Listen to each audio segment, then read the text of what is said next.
I'm Robbie Williams. I'm one of the biggest pop stars in the world. But my story can't be told in an ordinary way. I've always seen myself a little less evolved. So that's how you're going to see me. With a lot of biopics, everybody is so terrified of damaging their own brand. I'm not. Robbie Williams had this extraordinary rise to fame. You got in. You're in that band.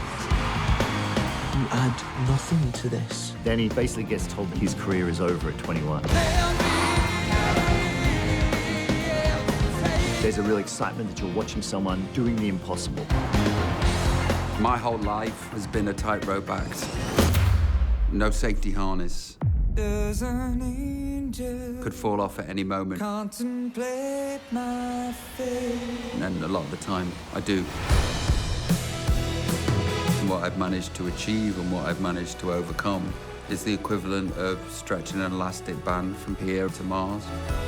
Expect this amazing emotional roller coaster. The highs, the lows, the spectacle. It's a very original story, but it's also about realizing impossible dreams. Why the movie? I'm loving angels instead. Why the fuck not? This whole film is an impossible dream. Am I here? Can I be here? Even though I was there when most of this was filmed, I still don't understand how it was done. That's how he sees himself. He sees himself as a performing monkey. The film is magic. I was completely convinced that we could tell this story and get people to invest emotionally if Weta were going to come on board to work on the visual effects. We usually do stunts and fights, and then we were thrown into dancing apes. It's really just not how you would shoot a visual effects movie. Usually you try and make it as sterile and controllable in post as possible.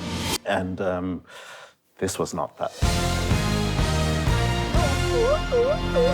At the one end of the scale, you've got a photorealistic chimpanzee, and at the other end of the scale, you've got Robbie Williams. And where along that scale do we want to land? Can I kick it? Yes, you can! It's truly an honor to be able to play Robbie Williams. I feel like I'm the first person alive that's performed in front of 20,000 people and doing performance capture. To have Jono playing that role and giving us all that incredible powerhouse performance on set, we were just incredibly fortunate that we had both Jono and Weta. 1, 2, 3, 4. It's sort of blending the skills that we have at Weta into this one character, and then taking it further because we've never done singing. But when I rock the mic, I rock the mic.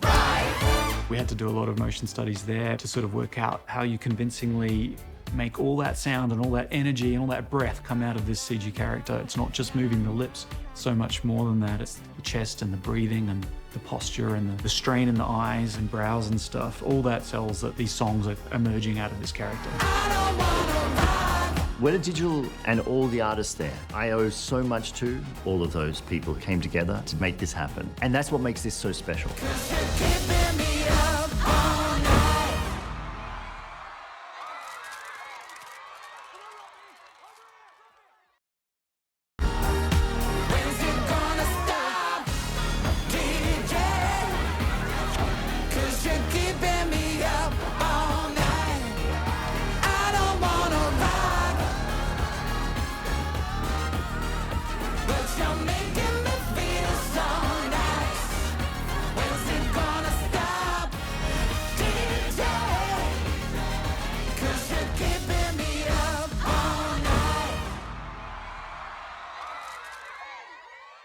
I'm Michael Gracie, I'm the director of Betterman.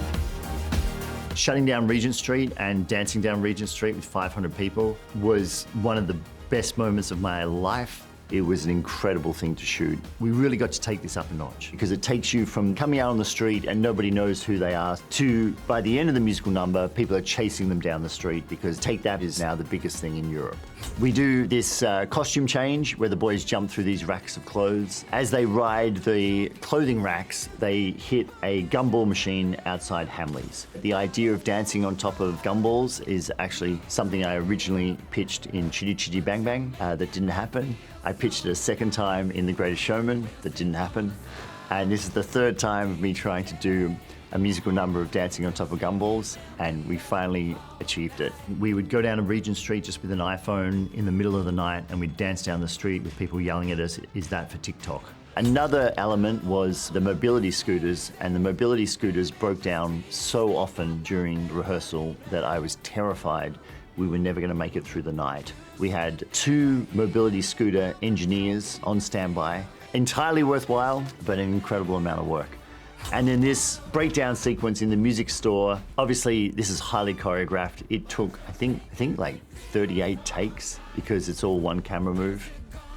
It was a lot of takes. This sequence obviously was 500 dancers. There's no CG except for the monkey. All of the people in the street are real. The joy that people had doing it, even though it was 3 in the morning, people were having the time of their life. Even in between takes, the ripple, the laughter, the energy, you got a sense that this was something special. And I think everyone who was a part of that number really felt it.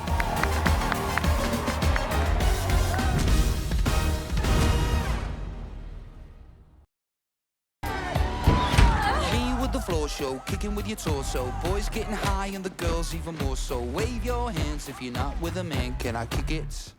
Yes, you can. I got funk, you got soul, we got everybody. I got the gift, gonna stick it in the goal. It's time to move your body.